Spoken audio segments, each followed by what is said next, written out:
এখনই আমার YouTube channel Ashiq গ্যালারিতে রিলিজ হবে পাগল হাসানের লেখা ও সুর জীবন আমার রেলগাড়ির ইঞ্জিন ভবযাতনার ডাব্বা লইয়া ঘুরে বেড়াই নিশিদিন। এখানে আজকে এটার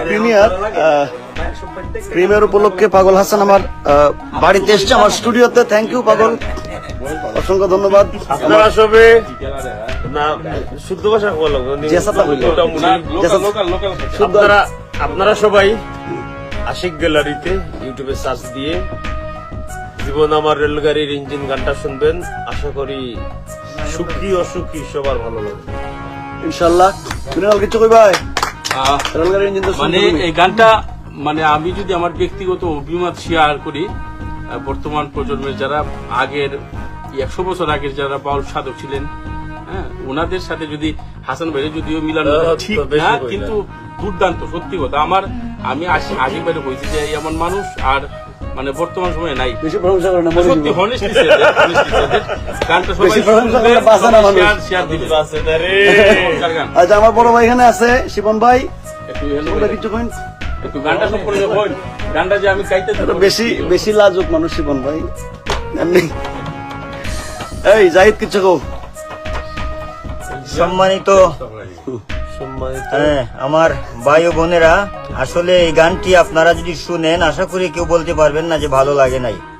ভালো লাগার মতো একজন মানুষ এই গানটি শুরু করেছেন, লিখেছেন, এবং ভালো লাগার একজন মানুষ আপনাদের সবার পছন্দের একজন মানুষ, বাংলাদেশের ফোক যুবরাজ সৈয়দ আশিকুর রহমান আশিক ভাই এই গানটি গেয়েছেন। আশা করি আপনাদের ভালো লাগবে। থ্যাংক ইউ, ধন্যবাদ। আসলে এই গানটা নিয়ে আমি আগেও একবার ভাই যখন এটা তৈরি করতেছেন নিজেই উনি কম্পোজ করছেন, ওইটাতে আমরা ছিলাম। আমার ব্যক্তিগতভাবে অনেক ভালো লাগছে, আশা করি আপনাদেরও ভালো লাগবে। সবাই আশিক গ্যালারির সাথে থাকুন। গানটি সবাই শুনবেন। আসলে আমার সবারই অনেক পছন্দের গান এবং গানের কথাগুলো বোঝার আছে, শুনবেন সবাই গানটি বেশি বেশি করে। বুঝছেন তো ওয়েস্টার্নের কথা, বুঝছেন তো, বুঝার আছে অনেক কিছু, বুঝতে হবে। প্লাস যদিও আমার তেমন কিছু বলে না, তবে আসলে বাস্তবমুখী একটি গান, সবাই শুনবেন গানটা আর এবং যথেষ্ট পরিমাণ শেয়ার করবেন। আপনার পাশে যারা আছে তাদেরকেও বলবেন গানটা শুনতে এবং শেয়ার করতে। ধন্যবাদ। তো যাই হোক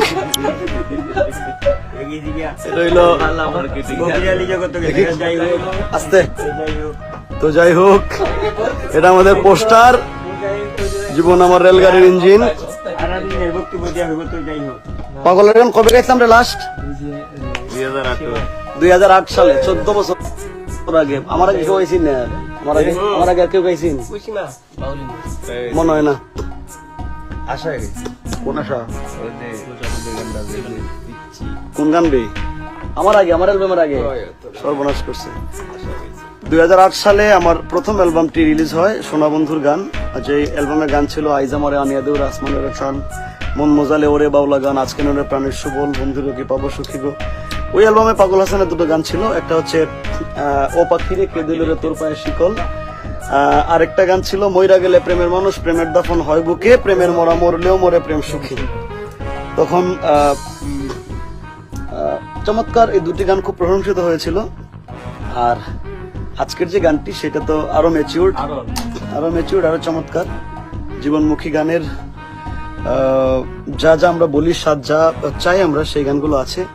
আর পাগলরে একটা কথা, এটা হলো যেহেতু নিজেও গায়, তো নিজের গাওয়াটা একটু কমায় আমরা দিলে আমরা সুবিধা হয় না।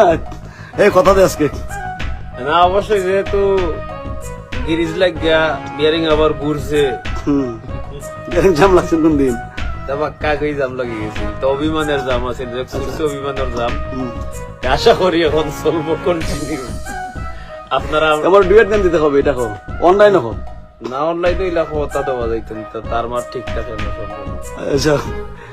যাক, বুঝতে পারছেন আপনারা, পাগল হাসান আমি অনেক কষ্ট মষ্ট করে পাগলা আশিক থেকে আশিক হয়েছি, সৈয়দ আশিকুর রহমান। হ্যাঁ, পাগল থাকুক, এটা আমরা চাই, সুস্থ হওয়ার দরকার নাই। যদি পাগল থাকলে চমৎকার চমৎকার গান আমাদের জন্য বের হয়। আর গানটা আপনারা শুনবেন, আমার জন্য দোয়া করবেন, পাগল হাসানের জন্য দোয়া করবেন, আর আমাদের বাউল গানের জন্য দোয়া করবেন, আমাদের মরমের সাধকদের জন্য দোয়া করবেন। Thank you so much. ভালো থাকুন, সুস্থ থাকুন। এখনকার মতো আল্লাহ হাফেজ। জয় হোক বাংলার লোকগানের।